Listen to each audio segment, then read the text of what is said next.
ரஞ்சிதமே ரஞ்சிதமே உதடு வலிக்க கொஞ்சணுமேனு உதடு வலிக்க வலிக்க கொஞ்சிட்டு முட்டி வலிக்க எல்லா வேலையும் செஞ்சுட்டு அவர் வர்றாரு. ஹெலிகாப்டரில் போய் இறங்கி ஹெலிகாப்டரில் வர்றவன் பணக்காரனுக்கு தான் சொம்படிப்பான், பணக்காரனுக்கு தான் பல்லாக்கு தூக்குவான். என்னோட போராட்டம், என்னோட பிரச்சாரம் கால் பதியும். விஜய் மாதிரி வானத்திலேயே சுற்றிக்கிட்டெல்லாம் இருக்க முடியாது. இந்த கால் இருக்குல்ல, இந்த கால் தடம் கீழே பதியணும். ஏண்டா எவனையோ கண்டு நான் இது என்ன எனக்கு பயமா? எனக்கு அதெல்லாம் எனக்கு ஒரு சும்மா போகிற போக்கில் சும்மா தட்டிட்டு போகிறது. எனக்கெல்லாம் ஒரு ஈக்குவல் கிடையாது. டிஎம்கே தான் மறுபடியும் வரும், ஆணித்தரமாக வரும்.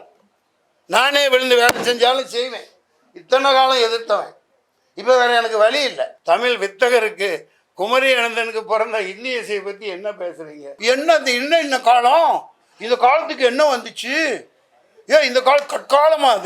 இது சும்மா கற்பனகதி. இதெல்லாம் ஒரு மயிரும் பிடுங்க முடியாது, ஒரு ஆணையம் பிடுங்க முடியாது. 2002 நீ எங்கே இருந்த, என்ன ஓட்டு போட்டேன்? சாரி, பிஜேபி ஆதரிக்கிற கூட்டணியில் இருக்கிற அனைத்தும் பாசிச சக்திகள் தமிழ்நாட்டுக்கு உதவாது. அந்த விதத்தில் நான் ஆளுங்கட்சி வேற வழி இல்லை. டிஎம்கே தான் மறுபடியும் வரும், ஆணித்தரமாக வரும். நானே விழுந்து வேலை செஞ்சாலும் செய்வேன். இத்தனை காலம் எதிர்த்தவன். இப்போ வேற எனக்கு வழி இல்லை. எங்கேயும் செய்வேன். இதுவே என் பிரச்சாரம் தான். எங்கேயும் செய்வேன். நான் என்னோட போராட்டம், என்னோட பிரச்சாரம் கால் பதியும். விஜய் மாதிரி வானத்திலேயே சுற்றிக்கிட்டெல்லாம் இருக்க முடியாது. ஒரு தம்பியை ஆதரிச்சு அன்னைக்கு இப்போ பார்த்தா அவர் அது என்ன எங்கே செய்வீன்னு கேட்டீங்கல்ல, இங்கே பார், இந்த கால் இருக்குல்ல, இந்த கால் தடம் கீழே பதியணும். தெருவில் அடிமட்ட தொண்டர்கள், அடிமட்ட இடத்துல, மார்க்கெட்டில், வயலில், அங்கே போய் சந்திக்கணும் மக்களை. வானத்திலேயே உலாத்திக்கிட்டு வான தூதர்களாக இருந்துக்கிட்டு ஹெலிகாப்டரில் போய் இறங்கி ஹெலிகாப்டரில் வர்றவன் பணக்காரனுக்கு தான் சொம்படிப்பான், பணக்காரனுக்கு தான் பல்லாக்கு தூக்குவான். புரியுதுங்களா? அறிஞர் அண்ணா எப்படி வந்த, எப்படி கஷ்டப்பட்டாங்க. இந்த மாதிரி லாட்ஜில் கூட தங்கலைங்க. அங்கே போனால் டூரிங் டாக்கீஸ் பேச்சு முடிச்சுட்டு 10 மணி ஆகுது, 10:30 மணி ஆகுது. மேடையில் அவங்களோட உரையை முடிச்சுட்டு அவர் உரையெல்லாம் கேட்க நம்ம இப்போ பிறக்காமல் போயிட்டோம். அங்கே சாதாரணமாக போய் மக்கள் 10 பேர் இருந்திருப்பாங்க. டூரிங் டாக்கீஸில் பெஞ்ச் இருக்கும்ல, அதில் போய் வச்சு படுத்துட்டு காலையில் எழுந்திரிச்சு தண்ணி குளிச்சுட்டு அடுத்த இதுக்கு கிளம்பிடுறாங்க. அப்படி வாழ்ந்தவங்க. இன்றைக்கி தலைவர்னு வர்றவங்களாம் அப்படியே இருக்கான். Special flight, chartered flight. இது சும்மா கற்பனகதி. இதெல்லாம் ஒரு மயிரும் பிடுங்க முடியாது, ஒரு ஆணையம் பிடுங்க முடியாது. இதுதான் விஷயம். ஒழித்து கட்டப்பட வேண்டிய சக்தி இவிஎம் அண்ட் எஸ்ஐஆர் ஃபார்ம்.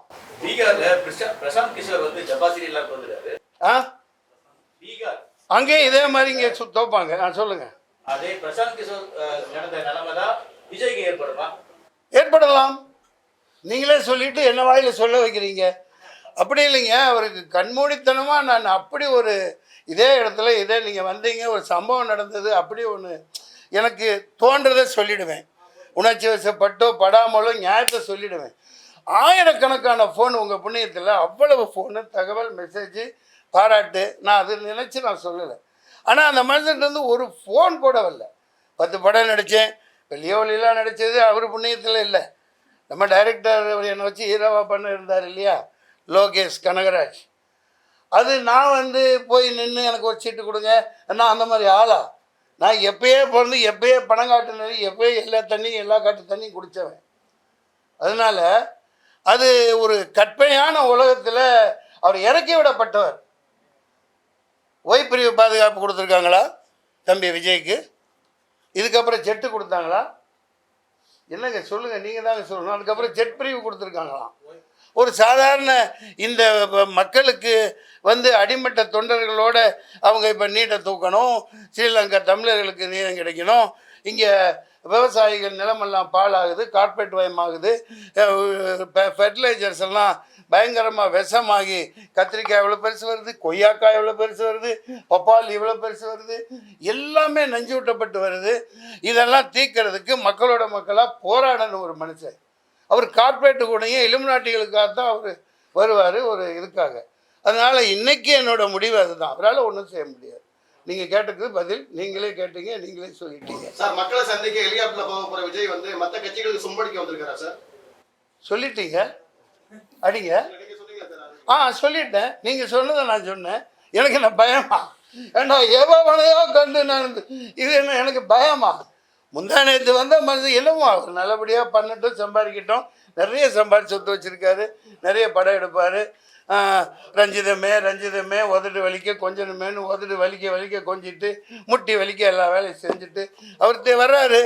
மக்களுக்கு முட்டி வலிக்க பாடுபடுவார். முட்டியெல்லாம் வலிக்கும் இல்லையா நடந்து போனா? ஓப்பா நீங்கள் வேற ஏங்க விமர்சனம் வைக்கணும்னு வைக்கலைங்க. எனக்கு அதெல்லாம் எனக்கு ஒரு சும்மா போகிற போக்கில் சும்மா தட்டிட்டு போகிறது. எனக்கெல்லாம் ஒரு ஈக்குவல் கிடையாது. கமல்ஹாசன் அவர்கள் அரசியல் இருக்கிறாங்க. அவங்க வந்து எந்த அளவுக்கு அரசியலை நல்லபடியா நடத்துறாங்க நீங்க நினைக்கிறீங்க? ஏன்னா மாநில அரசுக்கு மத்திய அரசுக்கு எதிராக ஒரு போராட்ட காலத்துல கூட அவர் சமீபத்துல இல்ல. அதனால நீங்க அதை எப்படி பாக்குறீங்க? அந்த வீராங்கனை சரியா கேட்குறாங்க. கமல்ஹாசன் நிலைப்பாடு சரியானதுதான். இப்போ வந்து ஸ்டேட்டை காப்பாற்றணும். நமக்கு முரண்பாடு திமுக 1000 இருக்கலாம், அதை நம்ம சரி செஞ்சுக்கலாம், நமக்குள்ள 1000 பண்ணிக்க முடியும். ஆனால் இவனோட நோக்கம் வந்து சீர்குலைச்சி மக்களை நாசம் பண்ணி பிச்சைக்காரங்களாக்கி எல்லா பணத்தையும் கொண்டு அதானி அம்பானி காலில் கொட்டிட்டு ஜெயகோவிந்தம் பாட வேண்டியதுதான். நான் வந்து ஒரு மதவாதியாரெலாம் இதை சொல்லலை. எனக்கு மதமெல்லாம் எனக்கு ஒன்றுமே கிடையாது. நான் சினிமாக்காரன், நடிகன். எல்லாத்துக்கும் எந்த கும்பாபிஷேகம் கூப்பிட்டே போவேன். என்ன கொடுக்குறாங்களோ வாங்கிக்குவேன், சாப்பிடுவேன், எல்லா வீட்லேயும் சாப்பிடுவேன். எலெக்ஷன் அப்போவும் தரையில் வாழ்கிறவன். மக்களுக்கு தரையில் வாழ்கிற காமராஜ் எப்படி சைக்கிளில் போனார், நடந்து போனார், அந்த மாதிரி தான் அடிமட்ட மக்களுக்கு உதவணும்னா மக்களோட மக்களாக வேலை செய்யணும், நடக்கணும். நடந்து தான் நான் ஓட்டு கேட்டு போகிறேன். எல்லாம் நீ ஹெலிகாப்டரில் வந்து அப்படியே இவங்க எல்லாம் கும்பிடுவாங்களா விழுந்து?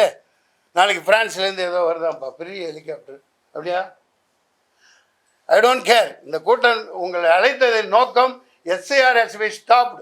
ஏழை மக்களை சீரழிக்கிறாங்க, வேலைக்கு போக முடியல, குடியானவர்கள் ஏழைகள் பாலைகள்லாம் தில்லாடிட்டு இருக்காங்க.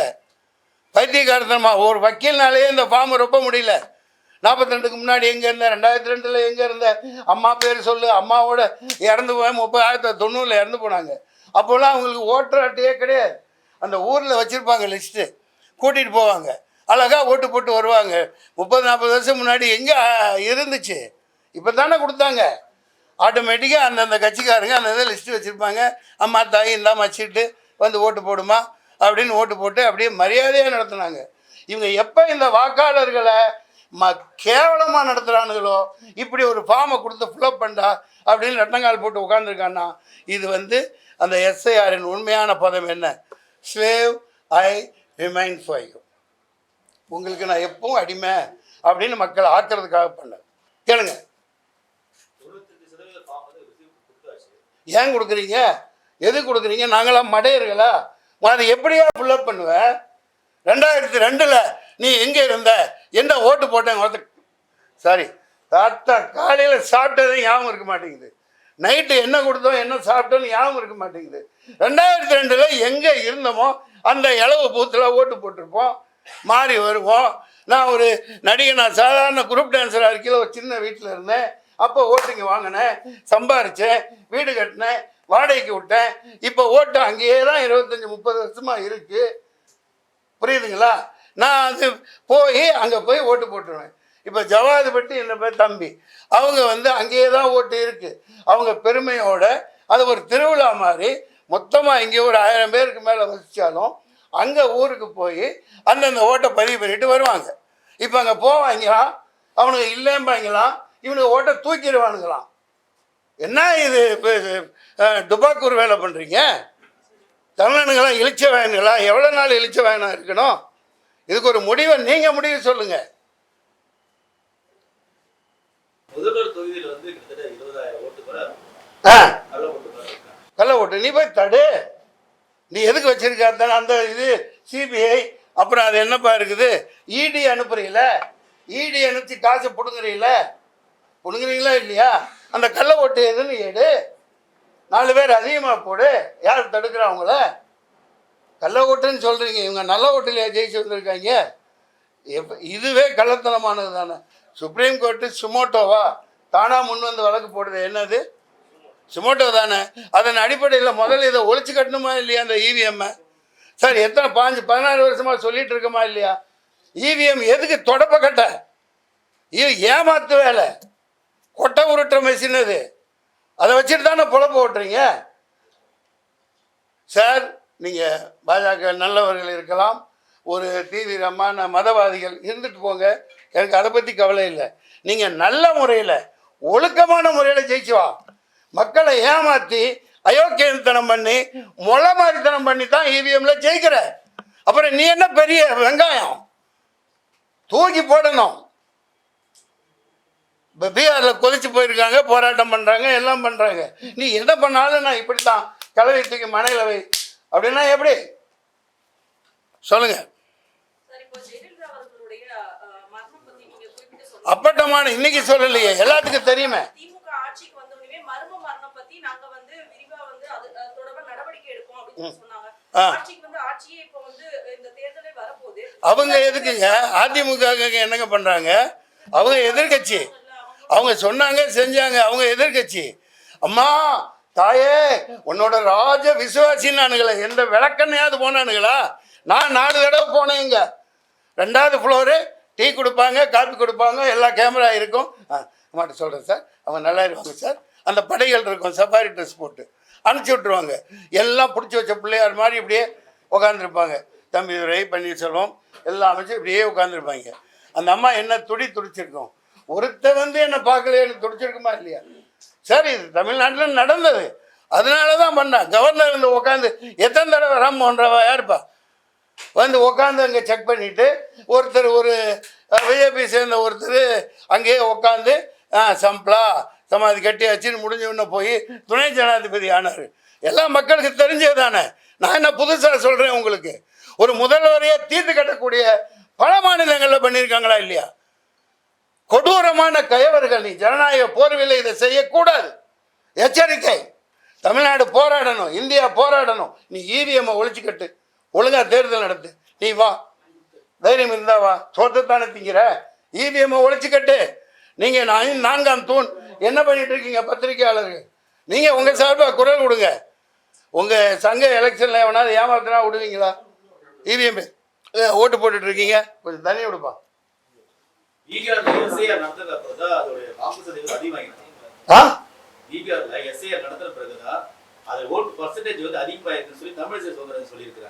அவர் தமிழிசையா இல்லையே, அது இந்தியசியாவில் இருக்காங்க. அவர் அப்பனுக்கு பிறந்த பிள்ளையா அது? அவர் ஐயோ ஐயோ ஐயோ, குமரி அனந்தன் எப்பேற்பட்ட மாபெரும் மனிதர். அவர் தமிழ் கற்றுக்கணுன்னா ஒரு சமூகம், ஒரு மிகப்பெரிய ஒரு சமுதாயம் கடன்பட்டிருக்கு அவருடைய தமிழுக்கு. அப்படிப்பட்ட ஒரு தமிழ் வித்தகருக்கு, குமரி அனந்தனுக்கு பிறந்த இந்திய இசையை பற்றி என்ன பேசுகிறீங்க? அதிகரிச்சிருக்குன்னா அவங்க அதிகமாக போடுவாங்க, அவங்க காட்டுறது தானே. சொல்லி டக் அதான் அவங்க தான் ஜெயிப்பாங்க. சார், நான் ஒரு நடிகன், சும்மா 4 காசுக்கு பெரிய பெரிய நடிகர்லாம் இருக்காங்க. நான் இந்த மாதிரி இவர் வந்தார், அப்போது அதான் யார் இந்த பிரேமர் வந்தார், பிரேமி பாரதி ராஜா சீமானெலாம் கருப்பு கொடி காமிச்சாங்க. அவங்கள அரெஸ்ட் பண்ண போயிலன்னு நீங்கள் பாரு என்ன பண்ணு, இந்த வேலை வச்சுக்காதன்னு அரெஸ்ட் பண்ணி ஜெயிலுக்கு ஒன்று கைதியாக போனேன். கைதியில் நடிக்க வேண்டியவன். எத்தனையோ வாய்ப்புகளை இழந்திருக்கேன். கவர்னர் மாளிகை முன்னாடி 98லேயே போராட்டம் பண்ணி இந்த மாதிரி 600 ஏக்கர் பூமி எதுக்கு, ஆஸ்கர் இது சாரி ஒலிம்பிக்கில் ஒரு தகரம் கூட வாங்க முடியாதனால 600 ஏக்கர் எதுக்கு இருக்கு? ஸ்விம்மிங் பூல் கட்டு, கிரிக்கெட் இது கட்டு, மல்யுத்த வீரர்களுக்கு ஸ்டேடியம் கட்டு, 6000 மான்கள் எதற்குன்னு போராடி போய் 35 பேரோட 35 நாள் ஜெயிலில் இருந்தேன். பல இதுக்கு போராடி இருக்கிறேன், 1 2ன்னு இல்லை, தரையில் இறங்கி போராட்டம் பண்ணியிருக்கேன். உணர்வை நான் யார் பல கட்சியில் இருந்தனே தவிர என் மேலே யாருக்காவது ஏமாத்தினேன், யாரையாவது திட்டனேன்னு இது வரைக்கும் எனக்கு எந்த இதுவும் கிடையாது. தோணுது சொல்கிறேன், நடிக்கிறேன். வாய்ப்பு கொடுத்தா கொடுங்க, கொடுக்காட்டி மேலே போச்சு. எனக்கு அதை பற்றிலாம் கவலை இல்லை. எனக்கு நாடு நாசமாக போகுது, அதை தடுக்கத்தான் எஸ்ஆர் தடுக்க பண்ணோம். Has to be stopped and the CVM has to be stopped. It's idiotical machine, stupid machine. Every genius person saying, every country following by ballot paper only. SIR தவிர்த்து ஒரு கேள்வி சார். இப்போ பிக் பாஸ்க்கு வந்து தடை விதிக்கணும்னு சொல்லிட்டு பெரிய பூதாகரமா வெடிச்சிட்டு இருக்குது. ஏன்னா கலாச்சாரத்துக்கு வந்து சீர்கேடா இருக்குது அப்படின்னு சொல்லிட்டு வேல்முருகன் அவர்கள் வாழ்வுரிமை கட்சி வேலூர் கூட போராட்டம் பண்ணிட்டு இருக்காங்க. நம்மளே பாக்குறோம் அந்த நிகழ்ச்சியில அடிதடி அந்த மாதிரி. இப்ப நான் இது 2க்கு கூட்டியிருக்கேன், நீங்க பிக் பாஸ்க்கு ஏன் போறீங்க? நீங்க அதை ஏன் பாக்குறீங்க? நான் அந்த கருத்தை பாக்குறதே இல்லை. எவனா எவன் கூட கட்டி பிடிச்சிக்கிட்டோம், பண்ணியெல்லாம் போய் எங்கள் பண்ணி மாதிரி உட்காந்து சேத்துல புறந்துட்டு போகட்டும். நீங்கள் ஏன் பார்க்குறீங்க? நல்ல சீரியல் பாருங்கள்.